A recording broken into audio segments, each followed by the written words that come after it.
Hi everybody. ഈ ക്ലാസ്സിൽ നമ്മൾ കഴിഞ്ഞ പ്രാവശ്യം ഫസ്റ്റ് സെമ്മിന് വന്ന ക്വസ്റ്റ്യൻ പേപ്പറാണ് ഡിസ്കസ് ചെയ്യാൻ പോകുന്നത്. അതിലെ ക്വസ്റ്റ്യൻസും ആൻസേഴ്സുമാണ് പരിചയപ്പെടാൻ പോകുന്നത്. അപ്പോൾ നമുക്ക് ആദ്യം 2 മാർക്കിനുള്ള ക്വസ്റ്റ്യൻസ് നോക്കാം. ഫസ്റ്റ് ക്വസ്റ്റ്യൻ നോക്കൂ. चेरापूंजी से आया हूँ रचना गद्य की किस विधा की है, इसका लेखक कौन है എന്ന് വെച്ചാൽ ചേരാപൂഞ്ചി സെ ആയാ ഹൂ എങ്ങനത്തെ രചനയാണ്, അത് എഴുതിയിരിക്കുന്നത് ആരാണ്? അപ്പോൾ ചേരാപൂഞ്ചി സെ ആയാ ഹൂ ഒരു യാത്രാ വൃത്താന്താണ്. ഇത് എഴുതിയിരിക്കുന്നത് പ്രദീപ് പന്താണ്. നെക്സ്റ്റ് നോക്കൂ. पर्वतीय आंचलों में बटा हुआ है मेघालय, ये 3 ആഞ്ചൽ कौन कौन से हैं. അപ്പോൾ ഇതിന് ആൻസർ ചെയ്യുന്ന സമയത്ത് നിങ്ങൾ ലേഖകിൻ്റെ പേരും ലെസൻ്റെ പേരും കൃത്യമായിട്ട് എഴുതിയിട്ട് വേണം ഈ വരി എഴുതാൻ. ഓക്കെ, മുകളിൽ അതേ വരി എഴുതാം. ചേരാപൂഞ്ചി से आया हूँ एक यात्रा वृत्तांत है जिसके लेखक प्रदीप पंत है. मेघालय 3 आंचलों में बटा है जो खासी पर्वत, जयंतिया पर्वत, गारो पर्वत है. रेखा चित्र से क्या मतलब है? रेखा चित्र का मतलब किसी व्यक्ति या वस्तु का चित्रण लेखक शब्दों से करते हैं और उन्हें इस व्यक्ति या वस्तु को देखे जैसा അനുഭവം अपने പാഠകോ करवाते हैं. രേഖാചിത്രം എന്ന് വെച്ചാൽ ഒരു വ്യക്തിയെ അല്ലെങ്കിൽ ഒരു വസ്തുവിനെ വിവരിക്കുകയാണ് ചെയ്യുന്നത്. അപ്പോൾ ആ വ്യക്തിയോ വസ്തുവിനെ വിവരിക്കുന്ന സമയത്ത് ആൾക്കാർക്ക്, ഇത് കേട്ടുകൊണ്ടിരിക്കുന്ന അല്ലെങ്കിൽ വായിച്ചുകൊണ്ടിരിക്കുന്ന ആൾക്കാർക്ക് ആ വ്യക്തിയെ വസ്തുവിനെ കണ്ട ഒരു അനുഭവം വരുന്നതിനാണ് രേഖാചിത്രം എന്ന് പറയുന്നത്. ഗംഗ ക്യോ ആര്യജാതിക്ക് മാതാ മാനി ജാതി ഹെ. ആര്യജാതിയുടെ മാതയായിട്ട് എന്തുകൊണ്ടാണ് ഗംഗയെ എല്ലാവരും ആദരിക്കുന്നത് എന്നാണ് ക്വസ്റ്റ്യൻ. गंगा मैया काका कालेलकर की रचना है जिसमें गंगा देवव्रत भीष्म की माता होने के कारण ആര്യ ജാതിക്ക് മാത മാനി ജാതി ഹെ. ഗംഗ മയ്യ കാക്ക കാലേൽക്കറിൻ്റെ നിബന്ധമാണ്. അതിൽ ഗംഗ ദേവവ്രത് ഭീഷ്മൻ്റെ അമ്മയായിട്ടാണ് ആര്യജാതിക്കാർ ആദരിക്കുന്നത്. അതുകൊണ്ടാണ് ആ ഗംഗയെ ആര്യജാതിയുടെ തന്നെ അമ്മയായിട്ട് എല്ലാവരും മാനിക്കുന്നത് എന്നാണ് ഇതിൻ്റെ അർത്ഥം. जब हम बैठक में दाखिल हुए, ऋषिदा अपने प्रिय तख्त पर कई आकार प्रकार के तकियों के सहारे लेटे थे. प्रस्तुत प्रसंग में ऋषिदा कौन है? ഈ പറഞ്ഞിരിക്കുന്ന വാക്യങ്ങളിലെ ഋഷിത ആരാണ് എന്നാണ് ചോദ്യം. ഈ പ്രസംഗത്തിൽ പറഞ്ഞിരിക്കുന്ന ഋഷിത ഹിന്ദി ഫിലിം ജഗത്തിൻ്റെ വളരെ ഫേമസ് ആയിട്ടുള്ള നിർദ്ദേശക് ആണ് എന്നാണ് ആ ആൻസറിൽ കൊടുത്തിരിക്കുന്നത്. 6th ക്വസ്റ്റ്യൻ നോക്കൂ. ബിഗ് ഡേൽ ബച്ചെ കഹാനിക്ക് ലേഖിക കേസെ ഘായൽ ഹുയി. ബിഗ് ഡേൽ ബച്ചേൻ്റെ ഓത്തർ എങ്ങനെയാണ് ഇഞ്ചേർഡ് ആയത് എന്നാണ് ചോദ്യം. ലേഖിക അൽവ സ്റ്റേഷനിൽ ഇറങ്ങി മിൽക്ക് കേക്ക് വാങ്ങിക്കാനാണ് ഇറങ്ങിയത്. അപ്പോഴാണ് പ്ലാറ്റ്ഫോമിൽ വീണത്. അങ്ങനെയാണ് ലേഖിക ഇഞ്ചേർഡ് ആയത് എന്നാണ് ആ വാക്യങ്ങളിലെ അർത്ഥം. ലേഖിക അൽവ സ്റ്റേഷൻ पर മിൽക്ക് കേക്ക് लेने के लिए उतरती है और प्लेटफॉर्म पर गिरकर घायल होती है. അടുത്ത ക്വസ്റ്റ്യൻ നോക്കൂ. गंगा मैया गद्य के किस विधा की रचना है, इसका रचनाकार कौन है? गंगा मैया काका कालेलकर का निबंध है. मनोहर श्याम जोशी क्या उद्देश्य लेकर बम्बई जा पहुँचे? मनोहर श्याम जोशी എന്ത് ഉദ്ദേശത്തിലാണ് ബോംബെക്ക് പോയത് എന്നാണ് ചോദ്യം. मनोहर श्याम जोशी अपनी कहानियों के आधार पर फिल्म बनाने के लिए ऋषिकेश मुखर्जी से मिलने बम्बई गए थे. മനോഹർ ശ്യാം ജോഷിയുടെ ഷോർട്ട് സ്റ്റോറീസിനെ സിനിമയാക്കാൻ ഉള്ള ഒരു ഉദ്ദേശത്തോടു കൂടിയിട്ടാണ് അദ്ദേഹം ഋഷികേഷ് മുഖർജിയെ കാണാൻ ബോംബെക്ക് പോയത് എന്നാണ് ആ ആൻസറിൻ്റെ അർത്ഥം. ബാത് ഖാലി ഏക് ജാതി की नहीं, हमारी यंग जनरेशन पूरी की पूरी ऐसी है. यह प्रसंग किस रचना का है? ഈ വരികൾ ഏത് പാഠത്തു നിന്നാണ് എന്നതാണ് ചോദ്യം. ये प्रसंग बिग डेल बच्चे नामक रचना से है जो മനീഷ കുൽശ്രേഷ്ഠ ദ്വാര ലിഖി ഗയി കഹാനി ഹെ. അതായത് ഈ വരികൾ ബിഗ് ഡേൽ ബച്ചയിൽ നിന്നാണ് എടുത്തിരിക്കുന്നത്. അതുപോലെ ഇത് മനീഷ കുൽശ്രേഷ്ഠാണ് കഹാനി എഴുതിയിരിക്കുന്നത്. यह बच्ची आज पहली बार आई थी और न जाने किस बाल सुलभ उत्सुकता ने उसे मेरी ओर खींच लिया था. यह प्रसंग किस रचना का है? यह बच्ची कौन है? ഈ 4 വരികൾ ഏത് പാഠത്തിൽ നിന്നാണ് വന്നിരിക്കുന്നത്? ഇതിലെ ബച്ചി ആരാണ് എന്നാണ് ചോദ്യം. ये प्रसंग रजिया रचना में से है जो एक രേഖാചിത്ര है. ഇത് റസിയയിൽ നിന്ന് എടുത്തിരിക്കുന്ന വരികളാണ്. അതൊരു രേഖാചിത്രമാണ്. ഇതിലെ ബച്ചി റസിയ ആണ് എന്നാണ് ആ ആൻസറിൻ്റെ അർത്ഥം. അടുത്ത ക്വസ്റ്റ്യൻ നോക്കൂ. സ്ത്രീ ജോ एक त्वचा है का रचनाकार कौन है? इस रचना का मूल प्रतिपाद्य क्या है? ഈ രചനയിൽ എന്താണ് പറഞ്ഞിരിക്കുന്നത്? ഇതിൻ്റെ രചനാക്കാർ ആരാണ്? സ്ത്രീ ജോ एक त्वचയിലെ രചനാക്കാർ ആരാണെന്നാണ് ചോദ്യം. സ്ത്രീ ജോ एक त्वचा है സുധീഷ് പച്ചോരിയാണ് എഴുതിയിരിക്കുന്നത്. അതൊരു വ്യംഗ്യരചനയാണ്. അതുപോലെ ഇതിലെ മൂൽ പ്രതിപാദ വിഷയ സ്ത്രീ को सिर्फ एक त्वचा या वस्तु बनाकर रख दिया इस സൗന്ദര്യ ജഗത് में जिसका कोई अस्तित्व या स्वाभिमान नहीं है. അതായത് ഇന്നത്തെ ഈ ഫാഷൻ വേൾഡിൽ സ്ത്രീക്ക് ഒരു അസ്തിത്വം ഇല്ലാത്ത രീതിയിൽ സ്ത്രീ വെറും ഒരു സ്കിൻ അല്ലെങ്കിൽ ത്വച്ചയായിട്ട് മാറി എന്നാണ് ഇതിലെ മെയിനായിട്ടുള്ള ഇഷ്യൂ എന്നാണ് ആ ആൻസറിൻ്റെ അർത്ഥം. 12ാമത്തെ നോക്കൂ, മായത്തി ബാസാർ സേ ക്യാ മത്ലബ് ഹെ യഹ് കഹാ സ്ഥിത് ഹെ. മായത്തി ബസാർ എന്ന് വെച്ചാൽ എന്താണ്, ഇത് എവിടെയാണ് സ്ഥിതി ചെയ്യുന്നത്? മായത്തി ബസാർ യാനി മാവോ കാ ബസാർ, അമ്മമാരുടെ മാർക്കറ്റാണ് ഉദ്ദേശിക്കുന്നത് മായത്തി ബസാർ എന്ന് വെച്ചാൽ. അത് മണിപ്പൂരിൻ്റെ രാജധാനി, അതായത് ക്യാപിറ്റലിലും ഉണ്ട്, പിന്നെ അതുപോലെ വേറെ പല സ്ഥലങ്ങളിലും ഇതുണ്ട്. കൈ ജഗഹ പർ ദിഖായി പड़ता है. गरीब अमीर या कोई वर्ग भेद बिना यहाँ स्त्रियाँ बाजार में कपड़े और अन्य सामग्री बेचते हैं. വലിയവനോ ചെറിയവനോ എന്ന രീതിയിലുള്ള ഒരു വർഗഭേദം പോലും ഇല്ലാത്ത രീതിയിലുള്ള ഒരു മാർക്കറ്റാണ് അവിടെ. അവിടെ സ്ത്രീകൾ തുണികളും വേറെ പല സാമഗ്രികളും അവർ വിൽക്കുന്നുണ്ട് എന്നാണ് അതിൻ്റെ അർത്ഥം. 13ാമത്തെ ക്വസ്റ്റ്യൻ, സബ്സെ ബഡ ആദ്മി का लेखक कौन है? इसमें कौन सबसे बड़ा आदमी निकलता है? ഈ സബ്സെ ബഡ ആദ്മിയിലെ ലേഖക് ആരാണ് സബ്സെ ബഡ ഏറ്റവും വലിയ മനുഷ്യനായിട്ട് മഹാനായിട്ടുള്ള മനുഷ്യനായിട്ട് പുറത്തു വരുന്നത് എന്നാണ് ചോദിക്കുന്നത്. ഇതിലെ ഭഗവതി ചരൺ വർമ്മയാണ് ഈ സബ്സെ ബഡ ആദ്മി എഴുതിയിരിക്കുന്നത്. അതുപോലെ അതൊരു ഏകാംകിയാണ്. അതുപോലെ ഇതിൽ ഏറ്റവും വലിയ ആളായിട്ട് വരുന്നത് രാമേശ്വർ പ്രസാദാണ്. ഓക്കെ, അപ്പോൾ അതാണ് ആ വരികളിൽ എഴുതിയിരിക്കുന്നത്. സബ്സെ ബഡ ആദ്മി മേ ശങ്കർ और राधे किस विषय को लेकर वाद विवाद कर रहे हैं? ഇതിൽ രാധയും ശങ്കറും എന്ത് കാര്യത്തിലാണ് തർക്കിക്കുന്നത് എന്നാണ് ചോദ്യം.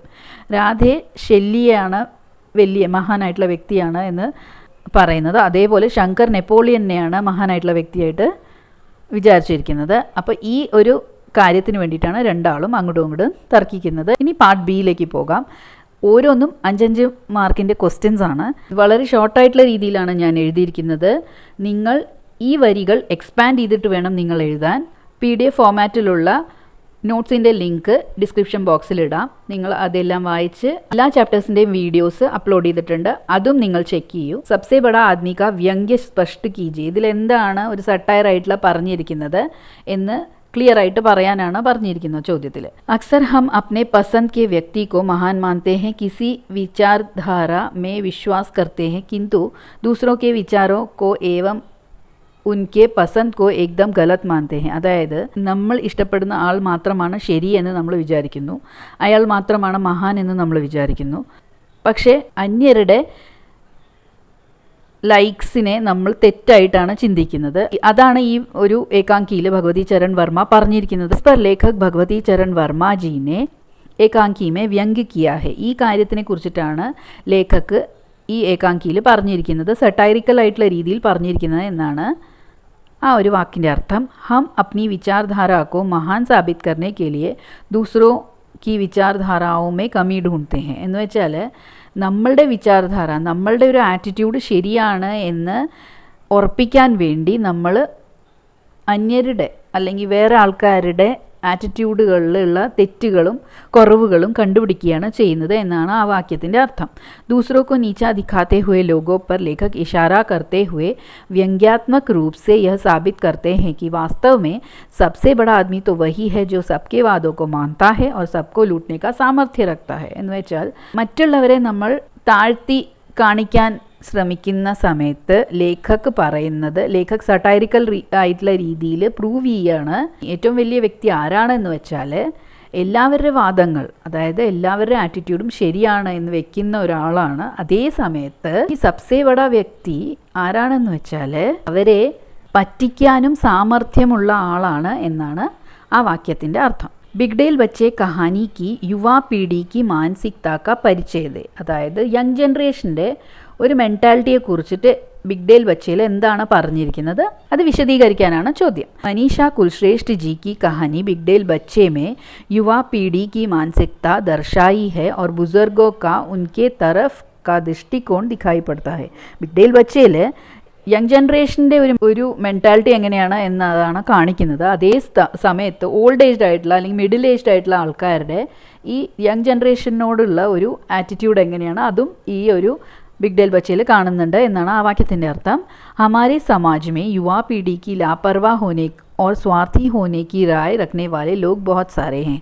നമ്മളുടെ സൊസൈറ്റിയിൽ തന്നെ യങ് ജനറേഷനായിട്ടുള്ള ആൾക്കാർ വളരെയധികം സെൽഫിഷാണ്, വളരെയധികം കെയർലെസ് ആണ് എന്ന ചിന്താഗതിയുള്ള കുറേ പേരുണ്ട് എന്നാണ് ആ വാക്യത്തിൻ്റെ അർത്ഥം. ലേക്കിൻ ഇസ് കഹാനി में दिखाया है कि जब लेखिका को एक वक्त पर ज़रूरत पड़ती है तो यही युवा पीढ़ी उनके मदद के लिए आगे आती है. ഇതിൽ കാണിച്ചിരിക്കുന്നത് ലേഖികയ്ക്ക് ഒരു ടൈമിൽ ഹെൽപ്പിൻ്റെ ആവശ്യം വരുന്ന സമയത്ത് ഈ യങ് ജനറേഷനായിട്ടുള്ള ആൾക്കാർ മാത്രമേ അവരെ സഹായിക്കാൻ മുൻപോട്ട് വരുന്നുള്ളൂ എന്നതാണ്. युवा पीढ़ी लापरवाह हो सकती है लेकिन आज भी उनमें स्नेह और संस्कार बाकी है, ऐसा इस कहानी में लेखिका ने दिखाया है. യങ് ജനറേഷനായിട്ടുള്ള ആൾക്കാർ കെയർലെസ് ആയിരിക്കാം, പക്ഷേ ഇന്നും അവരുടെ ഉള്ളിൽ ബാക്കിയുള്ളവരോടുള്ള ലവും എഫെക്ഷനും ഉണ്ട് എന്നാണ് ലേഖിക ഈ സ്റ്റോറിയിലൂടെ കാണിച്ചു തന്നിരിക്കുന്നത് എന്നാണ് പറയുന്നത്. इस तरह से युवा पीढ़ी के बारे में समाज में फैली कई गलत धारणाओं को उभार कर इस कहानी में दर्शाया गया है. പല തരത്തിലുള്ള തെറ്റിദ്ധാരണകളും യങ് ജനറേഷനെ കുറിച്ചിട്ട് സമൂഹത്തിലുണ്ട്. അത് വളരെ ക്ലിയർ കട്ടായിട്ടുള്ള രീതിയിൽ അത് തെറ്റാണ് എന്ന് ഈ ഒരു ഷോർട്ട് സ്റ്റോറിയിലൂടെ ലേഖിക കാണിച്ചിട്ടുണ്ട് എന്നാണ് പറയുന്നത്. ഓക്കെ, ഇനി അടുത്ത ക്വസ്റ്റ്യൻ. സ്ത്രീ ജോ എക് ത്വച്ച ഹെ കെ ദ്വാര ലേഖക് ക്യാ കഹന ചാത്തെ ഹെ. ഈ ഒരു പാഠത്തിലൂടെ ലേഖക് എന്താണ് പറയാൻ ശ്രമിക്കുന്നത് എന്നതാണ് ചോദ്യം. അപ്പോൾ അത് എഴുതിയിരിക്കുന്നത് നോക്കൂ. സമാജ് में पल रहे बाजार तंत्र और सौंदर्यवर्धक वस्तुओं का प्रभाव लेखक सुधीश पचौरी ने अपने निबंध में दर्शाया है. ലേഖക് സുധീഷ് പച്ചൗരി സമൂഹത്തിൽ ഉള്ള ആ ഒരു മാർക്കറ്റിംഗ് മെൻറ്റാലിറ്റീനെയും അതുപോലെ തന്നെ ബ്യൂട്ടി കെയർ പ്രൊഡക്ട്സിൻ്റെ ഇൻഫ്ലുവൻസ് ആണ് കാണിച്ചിരിക്കുന്നത് ഈ ഒരു ചാപ്റ്ററിൽ. सिर्फ रूप सौंदर्य ही नहीं बल्कि हमें भाव सौंदर्य को महत्वपूर्ण समझना चाहिए, ऐसा लेखक कहते हैं. ഭാവസൗന്ദര്യത്തിനാണ് നമ്മൾ കൂടുതലായിട്ട് ഇമ്പോർട്ടൻസ് കൊടുക്കേണ്ടത് എന്നാണ് ലേഖക പറയുന്നത്. विज्ञापनों के पीछे भागते हुए स्त्री को अपने अस्तित्व के बारे में और रूप सौंदर्य के आगे सोचना चाहिए. എന്ന് വെച്ചാൽ വിജ്ഞാപനം എന്ന് വെച്ചാൽ ആഡുകളുടെ പുറകെ ഓടാതെ സ്ത്രീകൾ അവരുടെ അസ്തിത്വത്തിനെ കുറിച്ച് ചിന്തിക്കണം, അതുപോലെ രൂപസൗന്ദര്യത്തിൽ നിന്ന് മുൻപോട്ട് ചിന്തിക്കണം എന്നാണ് ലേഖक ഇതിൽ പറഞ്ഞിരിക്കുന്നത്. विज्ञापन बाजार तंत्र का एक अनिवार्य उपाय है लेकिन जनता में सही गलत पहचानने की क्षमता होनी चाहिए, ऐसा लेखक कहते हैं. വിജ്ഞാപൻ അതായത് ആഡുകൾ നമ്മൾ മാർക്കറ്റിംഗ് ഇൻഡസ്ട്രിയിൽ ഒഴിവാക്കാൻ പറ്റില്ല. അതുകൊണ്ട് തന്നെ ജനതയ്ക്ക് അതായത് ആൾക്കാർക്ക് അതിലെ ശരിയും തെറ്റും മനസ്സിലാക്കാനുള്ള ഒരു കഴിവ് വേണം എന്നാണ് ലേഖക് ഇതിൽ പറയുന്നത്. ഓക്കെ, 19ാമത്തെ ഋഷികേഷ് മുഖർജിക്ക് ചാരിത്രിക് വിശേഷതാएं क्या क्या है. എന്തൊക്കെയാണ് ഋഷികേഷ് മുഖർജിയുടെ സ്പെഷ്യാലിറ്റീസ്. हिंदी फिल्म जगत के मशहूर निर्देशक ऋषिकेश मुखर्जी के बारे में संस्मरण है जिसे मनोहर श्याम जोशी ने लिखा है. ഋഷികേഷ് മുഖർജിയെ കുറിച്ചിട്ടുള്ള ഒരു സംസ്മരണമാണ് മനോഹർ ശ്യാം ജോഷി എഴുതിയിരിക്കുന്നത്. ഋഷികേഷ് ജി को प्यार से सब ഋഷിത പുക്കാർത്തെ ഹെ. എല്ലാവരും ഋഷിത എന്നാണ് ഋഷികേഷ് ജീനെ വിളിക്കുന്നത്. ഇത്രയും ഫേമസ് ആയിട്ട് പോലും ആ ഫിലിം യൂണിറ്റിലെ എല്ലാവരുമായിട്ട് ഋഷിത വളരെ ക്ലോസ് ആണ് എന്നാണ് പറയുന്നത്. ഈ ഫിലിം ഇൻഡസ്ട്രിയിൽ നിന്ന് അല്ലാതെ ഉള്ള ആൾക്കാർ പോലും ഋഷിതയെ സ്നേഹിക്കുന്നു എന്നാണ് പറയുന്നത്. अपने काम में वे हमेशा परफेक्शन चाहते थे और उसके लिए काफ़ी ज़िद्दी भी हो जाते थे. വർക്ക് വളരെയധികം പെർഫെക്ഷനോട് കൂടിയിട്ട് ചെയ്യുന്ന ഒരാളായിരുന്നു ഋഷിത. അതുകൊണ്ട് തന്നെ അദ്ദേഹം വളരെയധികം ജിദ്ദിയായിരുന്നു. പെർഫെക്ഷനോട് കൂടിയിട്ട് വർക്ക് ചെയ്ത് തീർക്കണം എന്ന ഒരു മെൻറ്റാലിറ്റി ഉള്ള ആളാണ് അദ്ദേഹം എന്നാണ് ആ വാക്യത്തിൻ്റെ അർത്ഥം. ഋഷിത കാഫി ഗുസ്സേൽ ഓർ ഭാവുക് ബി थे. പെട്ടെന്ന് തന്നെ ദേഷ്യം വരുന്ന ഒരാളും പെട്ടെന്ന് തന്നെ സെൻസിറ്റീവായിട്ടുള്ള ഒരാളും കൂടിയായിരുന്നു അദ്ദേഹം. കാഫി വ്യവഹാർ കുശൽ थे, काम में समझौता करना उन्हें पसंद नहीं था. എന്ന് വെച്ചാൽ അദ്ദേഹം ജോലി ചെയ്യുന്ന സമയത്ത് ഒരിക്കലും ഒരു കാര്യത്തിനോടും കോംപ്രമൈസ് ചെയ്തിരുന്നില്ല എന്നാണ് പറഞ്ഞു വരുന്നത്. ശാരീരിക് रूप से बीमार होने के बाद भी कुशलतापूर्वक कई फिल्मों का काम एक साथ करते थे. ഫിസിക്കൽ ഹെൽത്ത് വളരെ അധികം ബാധിക്കപ്പെട്ടിരിക്കുന്ന നേരത്ത് പോലും അദ്ദേഹം പല സിനിമകളും ഒരേ സമയത്ത് ചെയ്യുന്നുണ്ടായിരുന്നു. ऋषिकेश मुखर्जी निराले व्यक्तित्व वाले फिल्मकार थे जिनकी फिल्में हिंदी फिल्म जगत में आज भी यादगार है. ഇന്ന് ഋഷികേഷ് മുഖർജി വളരെ അധികം വ്യത്യസ്തനായിട്ടുള്ള ഒരു ആളായിരുന്നു, ഒരു വ്യക്തിത്വത്തിൻ്റെ ഉടമയായിരുന്നു. വളരെയധികം ഫേമസ് ആയിട്ടുള്ള ഫിലിംസ് അദ്ദേഹം ഹിന്ദി ഫിലിം ഇൻഡസ്ട്രിയിൽ ചെയ്തിട്ടുണ്ട് എന്നാണ് പറഞ്ഞു വരുന്നത്. ഓക്കെ, നദി ഗോ മാത കഹന കഹാ തക് സാർത്ഥക് ഹെ. അതായത് നദി എന്തുകൊണ്ടാണ് മാത എന്ന രീതിയിൽ അറിയപ്പെടുന്നത് എന്നാണ് ചോദ്യം.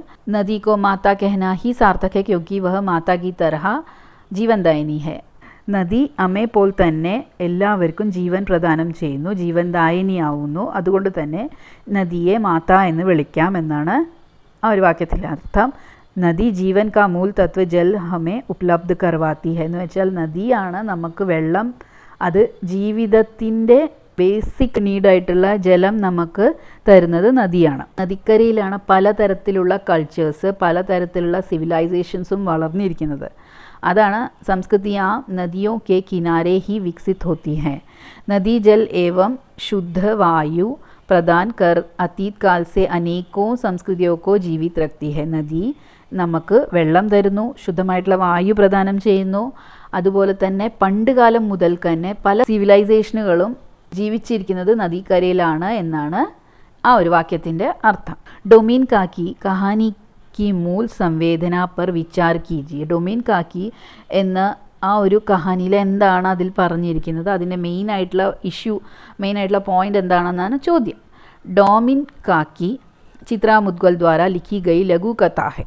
ചിത്രാ മുദ്ഗൽ എഴുതിയിരിക്കുന്ന ഒരു ലഘു കഥയാണ് ഡൊമീൻ കാക്കി. ഇതിൽ ജാതിവാദിനെ കുറിച്ചിട്ടാണ് പറഞ്ഞിരിക്കുന്നത്. സമാജ് മേ ഫേലെ ജാതിവാദ് और छुआछूत इस पाठ में उभार कर दिखाए गए हैं. ഈ പാഠത്തിൽ സമൂഹത്തിലുള്ള ജാതിവാദിനെ കുറിച്ചിട്ടാണ് പറഞ്ഞിരിക്കുന്നത്, അൺടച്ചബിലിറ്റി കുറിച്ചിട്ടാണ് കൂടുതലായിട്ട് പറഞ്ഞിരിക്കുന്നത്.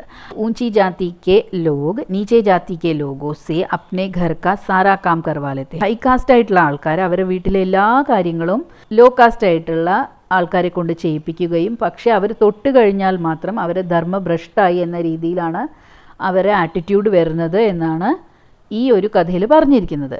യഹി സീഖ് ऊंची जाति के बुजुर्ग अपने अगली पीढ़ी को भी सिखा देते हैं जिससे समाज में जातिवाद कभी कम ही नहीं होगा.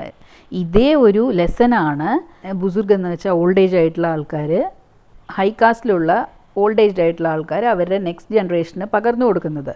അതുകൊണ്ട് തന്നെ സമൂഹത്തിൽ നിലനിൽക്കുന്ന ഈ കാസ്റ്റ് ഡിസ്ക്രിമിനേഷൻ ഒരിക്കലും മാറുകയില്ല എന്നാണ് ഇതിൽ ലേഖിക കൃത്യമായിട്ട് പറയുന്നത്. നിങ്ങളിത് കൂടുതലായിട്ട് എലാബറേറ്റ് ചെയ്ത് എഴുതാൻ ശ്രമിക്കൂ.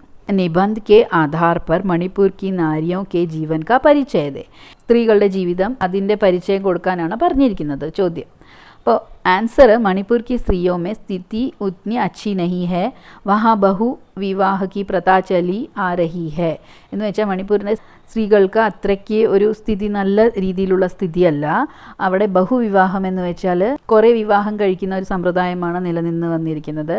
और यह समाज में रुतबे की बात है, जो जितनी पत्नियाँ रख सके उतना ही उसका रुतबा बढ़ जाता है. അതായത് ഇത് സമൂഹത്തിൽ ഒരു സ്റ്റാറ്റസ് എന്ന രീതിയിലാണ് നിലനിൽക്കുന്നത്. ഇത്ര ഭാര്യമാരെ വെക്കാൻ പറ്റിയ ഒരാൾക്ക് അത്രയും ഹൈ ആണ് അവരുടെ സ്റ്റാറ്റസ് എന്നാണ് മണിപ്പൂരിലെ ഒരു സമ്പ്രദായം എന്നാണ് പറഞ്ഞു വരുന്നത്.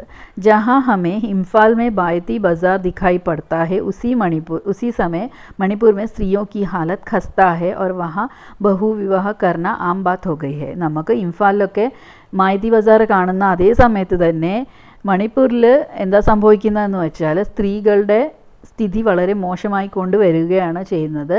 അവിടെ പല വിവാഹങ്ങൾ കഴിക്കുന്നത് ഒരു സർവ്വസാധാരണമായിട്ടുള്ള ഒരു കാര്യമായിട്ട് മാറിക്കഴിഞ്ഞു എന്നാണ് പറഞ്ഞു വരുന്നത്. ഓക്കെ, അപ്പോൾ ഇതാണ് ആ ആൻസറിൻ്റെ അർത്ഥം. ഇനി 23ാമത്തെ ആൻസർ, റസിയ കെ സാത്ത് ലേഖക് കി മുലാഖാത്ത് കാ പരിചയ ദീജിയെ. റസിയെ ആദ്യമായിട്ട് ലേഖക് കാണുന്ന ആ ഒരു ഫസ്റ്റ് ആയിട്ടുള്ള മീറ്റിങ്ങിനെ കുറിച്ചിട്ട് പറയാനാണ് പറഞ്ഞിരിക്കുന്നത്.